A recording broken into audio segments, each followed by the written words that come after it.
Hello everyone. Vidyasth career institute welcomes you again.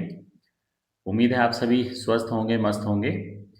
तो मैं आपको बता दूं कि हम इस सीरीज़ में 10th क्लास के साइंस सब्जेक्ट से सारे इंपॉर्टेंट क्वेश्चंस जो कि बोर्ड में एक्सपेक्ट कर सकते हैं, वो सभी को कवर कर रहे हैं, उनके एक्सप्लेनेशंस कवर कर रहे हैं। तो इस वीडियो को लास्ट तक अच्छे से देखें, समझें और अगर कुछ डाउट है तो हमें कॉन्टेक्ट्स करें। उससे रिलेटेड आपके कॉन्सेप्ट्स को क्लियर किया जाएगा। तो चलें, without any delay let's start. So it is our second chapter. First chapter already हमारा आ चुका है ना। इसके डिस्क्रिप्शंस में मैं आपको लिंक दे दूंगा। अगर आप लोग अभी चैनल पर नए हैं तो आप उसका डिस्क्रिप्शंस में लिंक्स लेकर फर्स्ट चैप्टर को भी गो थ्रू कर लें। तो सेकेंड चैप्टर है हमारे लिए acid basis and salts. Acid, base और सॉल्ट, ये हमारे लिए तीन अलग अलग कॉन्सेप्ट्स हैं। जनरली एसिड्स की कुछ प्रॉपर्टी की अगर बात करें तो नॉर्मली एसिड्स क्या होते हैं, तो एसिड्स हमारे लिए सोर इन टेस्ट होते हैं, बेस हमारे लिए बीटर इन टेस्ट होते हैं, और इन दोनों की प्रोसेस से हम सॉल्ट बना सकते हैं अगर न्यूट्रलाइजेशन प्रोसेस कर दें तो पॉइंट यहाँ पर आता है कि एसिड्स, कुछ एसिड्स हमारे लिए ईटेबल हो सकते हैं, नॉन ईटेबल हो सकते हैं। ईटेबल के केस में हम बात कर सकते हैं, जैसे हमें सिट्रिक एसिड मिल रहा है, हम लेमन खा रहे हैं, ऑरेंजेस खा रहे हैं, ठीक है। टार्ट्रिक एसिड हो सकता है। तो इस तरह से हमारे पास में कुछ एसिड्स हैं। तो यहाँ पर कुछ चीज़ों पर हम बात कर लें। फर्स्ट क्वेश्चन दे रखा है हमारे पास में। सबसे फर्स्ट क्वेश्चन हमारा आता है कि you have been provided with the three test tubes. One of them contains the distilled water, another two contains an acid solutions and the base solution respectively. If you are given only the red litmus paper, how will you identify the content each test tube? मतलब आपके पास में तीन container दे रखे हैं। तीन container में आपके पास में अलग अलग चीज़ें हैं। हम टेस्ट ट्यूब कंसिडर कर लें। एक में हमें एसिड दे रखा है, एक में हमें बेस दे रखा है और एक में हमें नॉर्मली वाटर दे रखा है, ठीक है। और दूसरा ये कह रहे हैं कि आपके पास में केवल टेस्ट करने के लिए क्या चीज़ है, रेड लिटमस पेपर। तो ऑब्वियसली हमें कॉन्सेप्ट पता हो कि रेड लिटमस पेपर अगर हम एसिड के साथ में अगर रिएक्ट करवाते हैं तो उसमें कोई डिफरेंस नहीं आता है, ठीक है। क्यों? क्योंकि एसिड हमारा बेस ब्लू कलर को रेड कलर में कन्वर्ट करने का काम करता है। लेकिन अगर हम ऑलरेडी एसिड में रेड कलर का लिटमस पेपर यूज़ कर रहे हैं तो वहाँ पर कोई रिएक्शन नहीं होगी, क्योंकि अगर ब्लू कलर का रेड पेपर होता तो हमारे लिए रिएक्शंस होती, या यूनिवर्सल पेपर ग्रीन कलर का हमारे पास में पेपर होता तो रिएक्शन होती। तो आप देखें सबसे फर्स्ट में कि अगर हम इसको लिटमस पेपर को, या रेड लिटमस पेपर को अगर एसिड में मिलाएंगे तो red litmus paper remain reds, उसमें कोई डिफरेंस नहीं आएगा। हाँ, अगर इसी रेड लिटमस पेपर को आपने कहाँ पर टर्न कर दिया, रेड लिटमस पेपर को आपने बेसिक सॉल्यूशंस में डुबाया, तो वहां पर देखो कि रेड लिटमस पेपर हमारा टर्न होकर कलर चेंज करके ब्लू कलर में चेंज हो जाएगा। डिस्टिल वाटर की बात कर रहे हैं तो डिस्टिल वाटर में रेड लिटमस पेपर भी है, ये तो न्यूट्रल ही है, कोई चेंजेस नहीं आएगा। तो हम आइडेंटिफाई कर सकते हैं कि बेस कौन सा है और एसिड कौन सा है on the basis of the litmus paper. Second question पर बात करते हैं कि why should be the curd and sour substances not be kept in the brass and the copper vessel. It is very very most important questions of this chapter, है ना। कितनी ही बार हमारे पास में बोर्ड एग्जाम में ये क्वेश्चंस आया है कि हम कर्ड और सोर्स सब्सटेंसेस को, इन्हें खट्टी चीज़ों को, दही हमारा ऑलरेडी कर्ड है, सबसे खट्टा है, इसमें जो है लैक्टोबैसिलस जो माइक्रो ऑर्गेनिजम्स होते हैं वो हमारे लिए लैक्टिक एसिड डेवलप करते हैं। तो कर्ड में लैक्टिक एसिड होता है, क्योंकि दूध में बना हुआ है तो लैक्टस फॉर्म आ रहा है उसमें।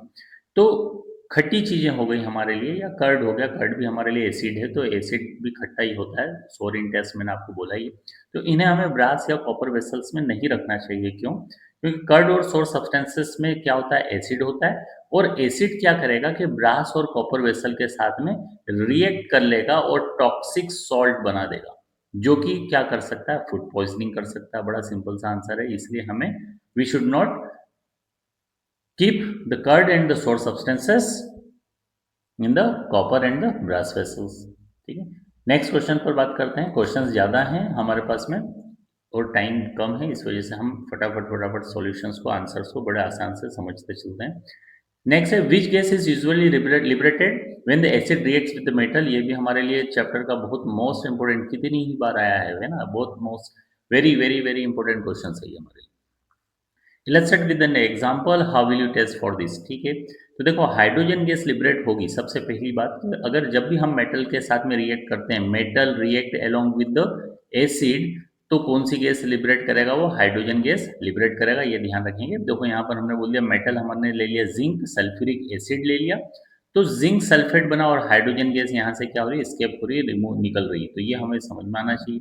इसकी टेस्टिंग भी पूछी कि टेस्ट कैसे कर सकते हैं कि हाइड्रोजन गैस होगी, तो burning match sticks near the gas. अगर हम जलती हुई माचिस को लेकर आएंगे, माचिस की तीली को अगर हम लेकर आएंगे गैस के पास में, तो एक पॉपअप साउंड क्रिएट करेगा। एक्चुअल में ये हमारे लिए हाइड्रोजन गैस का रिप्रेजेंटेशन है कि हाइड्रोजन गैस क्या होती है, पॉपअप साउंड क्रिएट करेगी, इन्हें फटाकों की तरह फूटने लगेगी। तो इसका मतलब है कि हाइड्रोजन गैस निकल रही है। बड़ा सिंपल सा है, तो आपको ये याद रखना है कि जब भी whenever metal reacts with the acid, hydrogen gas liberate करती है। नेक्स्ट दे रखा है सेकंड के metal compounds a reacts with the dilute hydrochloric acids to produce the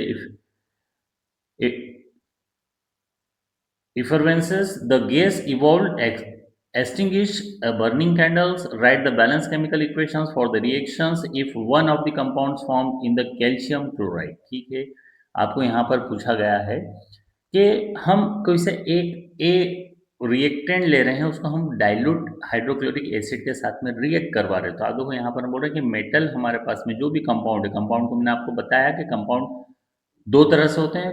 एक हमारे पास में मॉलिक्यूल ऑफ एलिमेंट और मॉलिक्यूल ऑफ कंपाउंड। तो मॉलिक्यूल ऑफ कंपाउंड, यहाँ पर कंपाउंड की बात की जा रही है, मतलब एक से अलग अलग, एक से ज़्यादा तरह के एलिमेंट्स उसमें शामिल है। तो मेटल कंपाउंड्स ए कैल्शियम कार्बोनेट है हमारे पास में, उसको अगर हम क्या कर रहे हैं, हाइड्रोक्लोरिक एसिड के साथ में रिएक्ट करवा रहे हैं, तो कैल्शियम क्लोराइड, कार्बन डाइऑक्साइड और वाटर डेवलप होगा। Carbon dioxide gas evolves extinguishers a burning candle. तो ये हमें समझ में आना चाहिए कि ये कार्बन डाइऑक्साइड गैस निकलती है और ये क्या कर देगी, एक्सटिंग्विश कर देगी ए बर्निंग कैंडल को। हम आपको यहाँ पर एक चीज़ और क्लियर कर लें कि फायर एक्सटिंग्विशर्स जो बनते हैं वो जनरली कार्बन डाइऑक्साइड गैसेस पर भी बनते हैं। उसका एक सिंपल सा लॉजिक है कि अगर आपने कोई सी फायर को जलाया, तो क्या होगा कि किसी भी चीज़ की burning process only in the presence of oxygen possible है। अगर हम इस ऑक्सीजन का सप्लाई रोक दें, तो क्या होगा कि यहाँ पर जो जलने वाली जो चीज़ है वो क्या हो जाएगी, बंद हो जाएगी। हमने कितनी बार ऐसा एक्सपेरिमेंट भी किया होगा आप लोगों ने कि कैंडल को हमने क्या किया, ग्लास से ऊपर से कवर कर दिया, तो कैंडल जो है वो जलना क्या हो गई, बंद हो गई। जब तक उसके पास में ऑक्सीजन अवेलेबल थी, जब तक वो बल्ब जल जल रही थी, जैसे ऑक्सीजन अंदर उसकी खत्म हुई, वो जलना बंद हो गई। तो वही कार्बन डाइऑक्साइड को हम यहाँ पर जब स्प्रिंकल कर देंगे, तो होगा क्या कि कार्बन डाइऑक्साइड की डेंसिटी ज़्यादा है, तो ये as comparison to the oxygen, तो ये एक ऑक्सीजन के निचले एरिया में क्या कर देगी, एक लेयर बना देगी और ऑक्सीजन इसके ऊपर हो जाएगी। तो एक जो ब्लैंकेट बन गया, एक लेयर बन गया कार्बन डाइऑक्साइड का, तो ये क्या होगा कि धीरे धीरे धीरे धीरे ऑक्सीजन सप्लाई को रोक देगा। ऑक्सीजन सप्लाई रोक देगा तो जलती हुई चीज बुझ जाएगी। तो ये भी हमें याद रखना है। नेक्स्ट क्वेश्चन पर बात करते हैं कि why do HCl, hydrochloric acid, nitric acid etcetera show the acidic characters in the aqueous solutions where the solutions of the compound like the alcohol, glucose do not show the acidic characters। ये hydrochloric acid हो गया, nitric acid, ये सब हमें aqueous solutions में acidic characters दे रहे हैं। हमें एसिडिक कैरेक्टर्स का कॉन्सेप्ट पता होना चाहिए कि हाइड्रोजन H प्लस आयन जो दे देते हैं वो हमारे लिए एसिडिक होते हैं और OH माइनस आयन जो हमें देते हैं वो हमारे लिए बेस होते हैं। तो हाइड्रोक्लोरिक एसिड, नाइट्रिक एसिड, या जो भी एसिड्स की अगर हम बात करते हैं, H2SO4 भी हो सकता है, सल्फ्यूरिक एसिड हो सकता है, तो उनको आयोनाइज अगर कर रहे हैं, आयोनाइज से मतलब है कि उनको उनके आयन में ब्रेक डाउन कर रहे हैं। हाइड्रोक्लोरिक एसिड था, हमने उसको आयंस में कन्वर्ट कर दिया, मतलब वो उसके कंपोनेंट्स में हमने क्या कर दिया, ब्रेक डाउन कर दिया, आयनिक फॉर्म में लेकर आ गए ना, उनको आयोनाइज कर दिया। तो आपको समझ में आ रहा होगा कि हाइड्रोजन आयंस यहाँ पर डेवलप होंगे which are responsible for the acidic characters. अभी मैंने आपको बताया एसिडिक कैरेक्टर्स के लिए हाइड्रोजन, आपने देखा होगा पीएच बोला जाता है, pH, power of hydrogen, pH बोला जाता है। तो पावर ऑफ हाइड्रोजन कितना है उसके अकॉर्डिंग हम एसिडिक वैल्यू बताते हैं, उसके अकॉर्डिंग हम क्या करते हैं, बेसिक वैल्यू को रिप्रेजेंट करते हैं। Alcohol, glucose do not ionize in the water to produce the hydrogen ion. Alcohol और ग्लूकोज हाइड्रोजन आयन नहीं देते हैं, ये इसलिए हमारे लिए एसिडिक कैरेक्टर्स भी शो नहीं करेंगे। जो हाइड्रोजन आयन दे दे वो हमारे लिए एसिडिक कैरेक्टर्स को शो करेगा। ओके, नेक्स्ट है why does an aqueous solutions of acid conduct the electricity. Aqueous solution पूछा है यहाँ पर और एसिड की बात की है। अभी मैंने आपको बताया कि एसिड हमें क्या करता है, हाइड्रोजन आयन देता है। तो एसिड आयोनाइज होगा पानी में और क्या फॉर्म कर देगा, वो हाइड्रोजन आयन दे देगा हमें, या हम उसको हाइड्रोनियम आयन भी बोल सकते हैं। H2O तो ऑलरेडी था हमारे पास में, एक हाइड्रोजन एक्स्ट्रा आ गया H3O प्लस, मतलब ये हाइड्रोनियम आयन हो गया हमारे लिए। तो हाइड्रोजन आयन आ जाएगा जो कि हमारे लिए एक चार्ज पार्टिकल है और यही रिस्पॉन्सिबल रहेगा किस चीज के लिए, इलेक्ट्रिसिटी को कंडक्ट करने के लिए। ओके, नेक्स्ट है why does the dry HCl does not change the color of dry litmus paper whereas the HCl hydrochloric acid solution does. Dry gas अगर हम लेते हैं हाइड्रोक्लोरिक एसिड की तो वो क्या नहीं करेगी, gas not change the colour of dry litmus paper. लेकिन अगर हमने उसी को एक्वस सॉल्यूशन में ले लिया तो चेंज करेगी। अभी मैंने आपको बताया कि एक्वस सॉल्यूशन में सारे ही एसिड हमें H प्लस आयन देते हैं और जहां आयन मिल जाएगा तो एसिडिक कैरेक्टर्स रिप्रेजेंट होंगे, एसिडिक कैरेक्टर रिप्रेजेंट होंगे मतलब वो red litmus paper, litmus paper को, ब्लू लिटमस को रेड कलर में कन्वर्ट करने का काम करेंगे। तो यहाँ पर भी देखो कि dry gas does not produce the hydrogen ion. अब ड्राई गैस है तो हाइड्रोजन आयन बनेगा नहीं, आयोनाइज हो नहीं रही हो। Only when the HCl dissolve in the water, जब केवल हाइड्रोक्लोरिक एसिड को हम पानी में डिजोल्व करेंगे तो क्या बनाएगी, वो फॉर्म करेगी हाइड्रोजन H प्लस आयन को फॉर्म करेगी और यही हमारे लिए क्या होंगे, एसिडिक बिहेवियर के लिए रिस्पॉन्सिबल रहेंगे और लिटमस पेपर हमारा कलर चेंज को शो करेगा। मतलब ब्लू कलर हमारा लिटमस पेपर का रेड कलर में चेंज हो जाएगा जो कि एसिडिक कैरेक्टर्स को रिप्रेजेंट करता है। ओके, नेक्स्ट है why dilute, why diluting an acid, why is it recommended that while diluting an acid it is recommended that the acid should be added to the water not to the water। okay, बहुत अच्छा question है ये। आपको ये समझ में आना चाहिए कि हम जब भी एसिड को डाइल्यूट करेंगे, एसिड को डाइल्यूट करना मतलब हम यूँ कुल मिलाकर बात कर रहे हैं कि हम पानी की क्वांटिटी बढ़ाते चले जाएंगे, एसिड की सेम क्वांटिटी में पानी की क्वांटिटी हमारे पास में ज़्यादा है। तो अब यहाँ पर उसमें ये है कि आप डाइल्यूट करोगे कैसे, डाइल्यूट करना है तो आपको क्या रिकमेंड किया जाता है कि acid should be added to the water not water to the acid. मतलब आपको एसिड पानी में मिलाना है, न कि पानी water, not water to the acid. मतलब you should be added to the acid should be added, acid को आपको मिलाना है न कि पानी को एसिड में मिलाना। मतलब आपको ये समझना चाहिए कि एक कंटेनर हमारे पास में वाटर का है और दूसरा हमारे पास में जो कंटेनर है वो एसिड का है। तो रिकमेंड ये किया जा रहा है कि जो एसिड है, acid should be added to the water, acid को पानी में मिलाना है न कि हम पानी को एसिड में मिलाएं।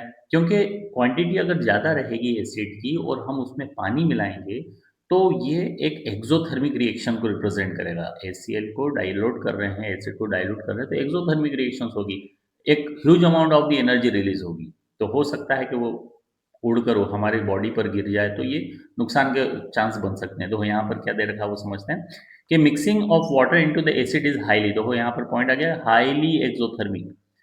पानी को अगर आप एसिड में मिलाओगे तो एक एक्सोथर्मिक रिएक्शन होगी। If the water is added to acid it can cause the acid splash out and the cause the burns. ये हो सकता है उस कंटेनर से एसिड उड़कर बाहर आ जाए और हमारी बॉडी पर गिरने के कारण जो हमारी बॉडी में बर्न्स हो जाए।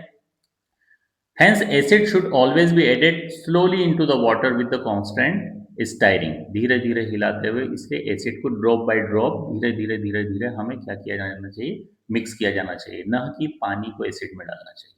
ठीक है, नेक्स्ट है how is the concentration of hydronium ion affect when the solution of N acid is diluted. ठीक है, तो अभी ये ऊपर से रिलेट कर रहा है ये क्वेश्चन कि अगर हम पानी मिला रहे हैं एसिड में तो हाइड्रोनियम आयन कैसे अफेक्ट करेगा। अभी आपको बताया था कि एसिड में H प्लस आयन होंगे तो ही एसिड कहलाएगा। अब पानी ऑलरेडी H2O है, एसिड है तो H प्लस आयन हमारे लिए दे देगा, हाइड्रोनियम आयन डेवलप होते चले जाएंगे। तो जैसे जैसे हम डाइल्यूट करेंगे तो concentration of hydronium ion decrease होगा।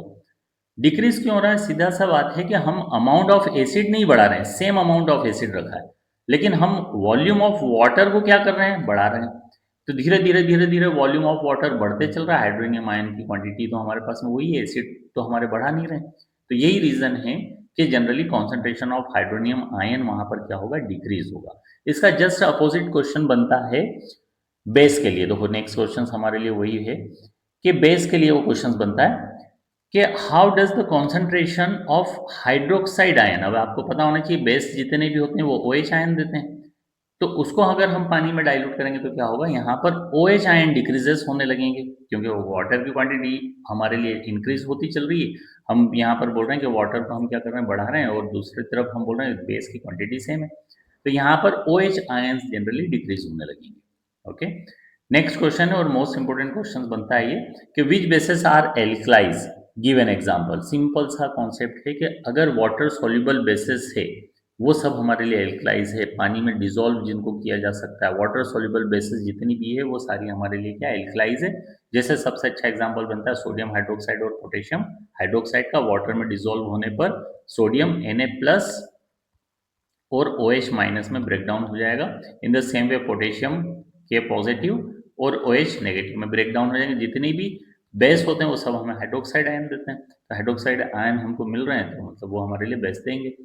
नेक्स्ट है why does the basic solution turns phenolphthalein pink while an acid solution does not. Basic solution phenolphthalein को पिंक कलर में कन्वर्ट कर रहा है लेकिन एसिड नहीं कर सकता है, उसका क्या रीजन है? तो फिनोप्थेलिन हमारे लिए एक्चुअल में क्या है? कलरलेस इन एसिडिक सॉल्यूशंस होता है but turns the pink in the basic solution due to the presence of hydroxyl ion. Acid हमें H+ आयन देता है, बेस हमें हाइड्रोक्सिल आयन देता है, OH- आयन दे रहा है, तो OH आयन माइनस जहां से मिलेगा वहां पर फिनोक्सिलिन अपने कलर को चेंज कर देगा और वो किस कलर में कन्वर्ट हो जाएगा? कलरलेस से पिंक कलर में कन्वर्ट हो जाएगा। नेक्स्ट क्वेश्चन पर बात करते हैं कि why does the distil water not conduct the electricity well the rain water does. Most important question है। डिस्टिल वाटर, प्योर वाटर की जो पीएच वैल्यू अगर हम देखते हैं तो वो होती है जनरली कितनी? 7 हम कंसिडर करते हैं न्यूट्रल। ठीक है, तो इसमें आयंस अवेलेबल नहीं होते हैं। डिस्टिल वाटर अगर है, प्योर वाटर है, तो pure water does not conduct the electricity. आपने सबसे अच्छा एग्जाम्पल देखा होगा आमिर खान की मूवी 3 इडियट, जो करंट लगने वाली बात होती है चम्मच पर, वो एक्चुअल में सॉल्टी वाटर के कारण बात की गई है वहां पर कि salty water is the best conductor of the electricity, क्योंकि जितने ज्यादा आयंस होंगे उतनी ज्यादा इलेक्ट्रिसिटी कंडक्ट होती चलेगी, उतनी ज्यादा पावर से वो इलेक्ट्रिसिटी कंडक्ट करने की कैपेसिटी रखेगा। तो यहाँ पर बात करें डिस्टिल वाटर यानी प्योर वाटर की बात कर रहे हैं, यहाँ पर डिस्टिल वाटर हमारे लिए प्योर है and does not contain any ions, इसमें कोई सा आयंस मौजूद नहीं होता है। यही रीजन है, अगर किसी भी इलेक्ट्रिसिटी को कंडक्ट करना है तो वहां पर चार्जेबल पार्टिकल्स का होना जरूरी है। अब यहाँ पर कोई भी आयन मौजूद नहीं है, hence does not conduct the electricity. Rain water की बात करते हैं तो वहां पर क्या होगा? डिजोल्व कार्बन डाइऑक्साइड मौजूद होगी, दूसरे सॉल्ट्स मौजूद होंगे। रेन वाटर हमारे लिए जो बारिश का पानी आता है एटमॉस्फेरिक कंडीशंस में आता है, तो एटमॉस्फेयर की गैसेस उसमें मिक्स हो जाती है, डस्ट पार्टिकल मिक्स हो जाते हैं, बहुत सारी ऐसी चीजें मिनरल्स वगैरह ऐड होते हैं, तो उनमें चार्जेस आ जाते हैं जिसके वजह से वो इलेक्ट्रिसिटी को कंडक्ट करेंगे, but pure water does not conduct the electricity. ये चीज ध्यान रखें।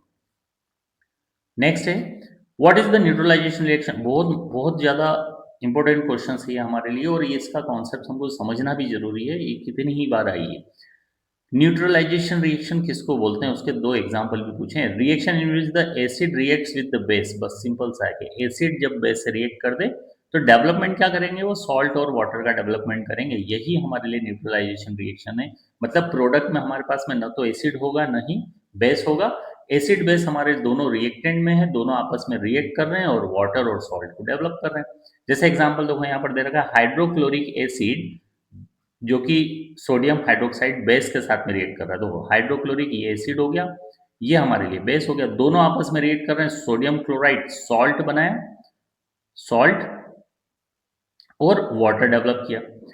इन द सेम वे देखो सल्फ्यूरिक एसिड पोटेशियम हाइड्रोक्साइड के साथ में रिएक्ट कर रहा है, इधर एसिड हो गया इधर बेस हो गया, तो एसिड बेस दोनों रिएक्ट कर रहे हैं, पोटेशियम सल्फेट सॉल्ट बना है हमारे लिए और वाटर डेवलप हुआ है। तो बड़ा सिंपल सा है, बड़ा छोटा सा क्वेश्चन है, अच्छा कॉन्सेप्ट कॉन्सेप्चुअल बेस्ड क्वेश्चन है और हमेशा आता है। तो ये ध्यान रखेंगे न्यूट्रलाइजेशन रिएक्शन हम किसको बोलते हैं। तो when acid react with the base and product क्या हो रहा है हमारे लिए, सॉल्ट प्लस वाटर, तो ये हमारे लिए न्यूट्रलाइजेशन रिएक्शन है। सिंपल सा कॉन्सेप्ट है। नेक्स्ट है give two important uses of washing soda and baking soda. ये क्वेश्चन भी इंपॉर्टेंट है ना। आपको हालांकि ये सारे ही क्वेश्चन इंपॉर्टेंट है, लेकिन मैं उसमें भी आपको निकाल कर दे रहा हूँ कि मोस्ट इंपॉर्टेंट क्वेश्चन कौन से। तो यूजेस पूछे जाते हैं वॉशिंग सोडा और बेकिंग सोडा का, इसका फॉर्मूला भी याद रखना है हमें। ऑब्जेक्टिव्स में मैच दी कॉलम में इधर भी आ जाते हैं। वॉशिंग सोडा और बेकिंग सोडा में छोटा सा डिफरेंस होता है। बेकिंग सोडा को हम जनरली क्या कह सकते हैं, सोडियम बाइकार्बोनेट के नाम से हम जान सकते हैं। तो इसमें सोडियम, हाइड्रोजन और कार्बोनेट, ये तीन चीजें मौजूद होती हैं बेकिंग सोडे के लिए अगर बात करें। लेकिन अगर हम वॉशिंग सोडे के लिए अगर बात करें तो वॉशिंग सोडे में Na2CO3 आप देखें कि दो सोडियम एटम कार्बोनेट के साथ में रिएक्ट कर रहे हैं। यहाँ एक सोडियम है और दूसरा क्या है, हाइड्रोजन। तो ये बेकिंग है जिसको हम घर में इस्तेमाल करते हैं, बेकिंग आइटम के लिए बनाने के लिए हम यूज करते हैं। तो वॉशिंग सोडा बड़ा सिंपल सा सोडियम कार्बोनेट है, वाटर के साथ में क्रिस्टलाइन फॉर्म दे रखा है। ये इसका फॉर्मूला है crystalline form of washing soda. इसका इस्तेमाल करते हैं हम लोग ग्लास इंडस्ट्रीज में यूज कर सकते हैं, सोप इंडस्ट्रीज में भी है ना, मैन्युफैक्चरिंग कर रहे हैं वहाँ पर ग्लास की, तो वहाँ पर हम इस्तेमाल कर सकते हैं। साबुन वगैरह बनाने में कर सकते हैं, पेपर इंडस्ट्रीज में कर सकते हैं, सॉफ्टनिंग ऑफ वाटर में कर सकते हैं। सबसे अच्छा एग्जाम्पल है कि आप देखें वॉशिंग सोडा, हम जब कपड़े वगैरह धोते हैं तो यहाँ पर हार्ड वाटर होता है, उसको सॉफ्ट किया जा सकता है as comparison to the soap. जो वॉशिंग पाउडर्स होते हैं वो ज़्यादा झाग देने का काम करते हैं, ठीक है। तो वो आपको कॉन्सेप्ट क्लियर होना चाहिए, तो ये समझ में आना चाहिए। सॉफ्टनिंग ऑफ वाटर के लिए यूज कर रहे हैं। Baking soda used in the baking industry, अभी मैंने आपको बताया था स्पंजी चीजें बनाने के लिए, जैसे कि हमने केक बोल दिया है ना, या खमंड हो गया, इडली हो गई, तो वहां पर हम जनरली बेकिंग सोडा इस्तेमाल कर रहे हैं। दूसरा सबसे अच्छा इंपॉर्टेंट यूज है इसका एंटासिड है ना। एंटासिड मतलब एसिड का अपोजिट काम कर रहा है, मतलब एसिडिटी अगर किसी को हो रही है बॉडी में तो वो बेकिंग पाउडर पानी में मिलाकर पी सकता है, एसिडिटी बॉडी की खत्म हो सकती है, क्योंकि ये एंटासिड है। एंटासिड किसको बोले जाते हैं, जो कि एसिड विरोधी हो, एसिड का अपोज करें या एसिड को फिनिश करने का काम करते हैं, वो एंटासिड्स हैं, ठीक है। और एक और यूज दे रखा है इसका, फायर एक्सटिंग्विशर्स में भी इसका इस्तेमाल किया जाता है। फायर एक्सटिंग्विशर्स में पाउडर के फॉर्म में इसको यूज किया जाता है। कार्बन डाइऑक्साइड इसमें ऑलरेडी देखो दिख रही है, कार्बोनेट फॉर्म है, कार्बन डाइऑक्साइड्स होगी। हमारे जितने भी बीवरेजेस होते हैं, पे प्रोडक्ट्स जितने भी होते हैं, वहां पर भी कार्बोनेट फॉर्म होता है, ठीक है। चलो आगे देखते हैं कि what is the neutral salt, give one example. देखो न्यूट्रल सॉल्ट पूछा है, a salt form the by the neutralisation. अभी अपनों ने ऊपर एक न्यूट्रलाइजेशन रिएक्शन देखी थी कि एसिड रिएक्ट करते हैं बेस के साथ में, ये रिएक्शंस हमने देखी थी। तो एसिड है और बेस है, रिएक्ट कर रहे हैं तो क्या हो रहा है, सॉल्ट बन रहा है, सॉल्ट बन रहा है और वाटर बन रहा है। तो ये सॉल्ट हो गया हमारे लिए। तो ये सॉल्ट हमें न्यूट्रलाइजेशन रिएक्शन से ऑब्टेंड हुआ है ना, it is the product of the neutralisation reaction, इसलिए हम इसको बोल रहे हैं क्या, न्यूट्रल सॉल्ट। तो एग्जाम्पल भी हम यही ले सकते हैं, sodium chloride is the salt, जो कि क्या है, न्यूट्रलाइजेशन रिएक्शन का एग्जाम्पल है। Okay, next most important question है ये इस चैप्टर का कि what is the plaster of Paris, जिसको हम इन शॉर्ट पीओपी बोल सकते हैं। Right its chemical formula mention two uses. इसमें हमें जिप्सम भी याद रखना है कि जिप्सम का भी क्या हो सकता है, फॉर्मूला पूछा जा सकता है। तो मैं यहाँ पर एडिशनल आपको जिप्सम भी बता दूंगा। Plaster of Paris generally chemically prepared है, कैल्शियम सल्फेट हेमीहाइड्रेट, ये उसका फॉर्मूला है। हेमीहाइड्रेट मतलब आपको समझ में आना चाहिए कि हाफ वाटर मॉलिक्यूल है। हेमी, हेमी मतलब होता है, अपन मैथ्स में पढ़ते हैं ना, सर्कल है ना, स्फेयर, हेमिस्फेयर, ऐसा अपन पढ़ते हैं। तो हेमिस्फेयर मतलब आधा। तो यहाँ पर कैल्शियम सल्फेट है हमारे लिए और हाफ वाटर मॉलिक्यूल है, इसको हम बोल रहे हैं प्लास्टर ऑफ पेरिस, ठीक है। इसका यूजेस दे रखा कहाँ पर, तो in making the decorative materials and the false ceiling. हम घर में इस्तेमाल करते हैं फॉल्स सीलिंग, छत वगैरह पर जो डिजाइन्स वगैरह बनाई जाती है अंदर कमरे के अंदर, तो सीलिंग जिसको अपन बोलते हैं, तो ये फॉल सीलिंग जो हमारे लिए एग्जांपल है, तो वो हमारे लिए पीओपी का ही यूज किया जाता है। हालांकि अभी दूसरी कुछ चीजें भी आने लगी। Used in the setting the fracture bones, अगर किसी को आपने देखा होगा कोई सा फ्रैक्चर्स वगैरह हुआ है अगर बॉडी में, चाहे पैर में, हाथ में, तो बेल्ट लगा दिया जाता है, एक्चुअल में उस पर पाउडर लगा होता है, उसको पानी में डुबा-डुबा कर क्या कर दिया जाता है, बेल्ट बनाकर लगा दिया जाता है, तो ये सेट हो जाता है पूरा। अब वो 3 महीने, 4 महीने, 1 महीने जितने भी समय के लिए वो बेल्ट लगा होता है, ये पूरा सेट हो जाता है। कठोर बन जाता है जिसको अपन बोल रहे हैं, है ना? शहंशाह का हद बन जाता है। तो कहने का पॉइंट ये है कि ये एक्चुअल में क्या है कि प्लास्टर ऑफ पेरिस था, जिसको हमने पानी में मिलाया और वो हमारे लिए जिप्सम बन गया, सॉलिड बन गया, यानी जिप्सम बन गया। तो यहाँ पर आपको जिप्सम का भी फॉर्मूला पता होना चाहिए। जिप्सम कैसे बनाया कि कैल्शियम सल्फेट था, जिसमें कि हाफ वाटर मॉलिक्यूल है। अब हम क्या कर रहे हैं इसमें 1 एंड हाफ वाटर मॉलिक्यूल और ऐड कर रहे हैं, कुछ भी नहीं कर रहे हैं, पानी मिला रहे हैं बस केवल। तो आप देखें कि कैल्शियम सल्फेट हेमिस्फीयर था, हेमिस्फीयर बोल रहा हूँ तो मैथ्स भी आ रहा है। हेमीहाइड्रेट था। हेमीहाइड्रेट मतलब क्या कि हाफ वाटर मॉलिक्यूल था, यहाँ पर हमने 1 एंड हाफ वाटर मॉलिक्यूल और दे दिया, तो यहाँ पर वो एक्चुअल में क्या हो गया, 2 वाटर मॉलिक्यूल के साथ में आ गया। तो 2 वाटर मॉलिक्यूल के साथ में आ गया मतलब आप देखें कि ये जिप्सम में कन्वर्ट हो गया। तो आपको समझ में आना चाहिए, ये रिएक्शंस भी पता होना चाहिए कि when ever the plaster of Paris is treated along with the water it will convert into the gypsum। तो ये हमें जिप्सम में कन्वर्ट कर देगा। ओके, सो आई होप आप सभी को क्वेश्चंस के आंसर्स समझ में आए होंगे। इवन देन अगर कुछ डाउट्स वगैरह अगर आता है तो आप मुझसे सीधा सीधा मेल कर कर या अपने कमेंट बॉक्स में आप कमेंट कर कर भी क्वेश्चंस को पूछ सकते हैं, डाउट क्लियर कर सकते हैं। ओके, टिल देन आप अच्छे से पढ़ो, और लास्ट में यही कहूँगा, पढ़ो दिल से, समझो स्माइल से, पढ़ो इतना क्लियर कि डाउट हो disappear, clear concept, confident mind, from confusion to clarity with Zaheen sir. So thank you everyone, thank you to all of you. मिलते हैं हमारे नेक्स्ट वीडियो में।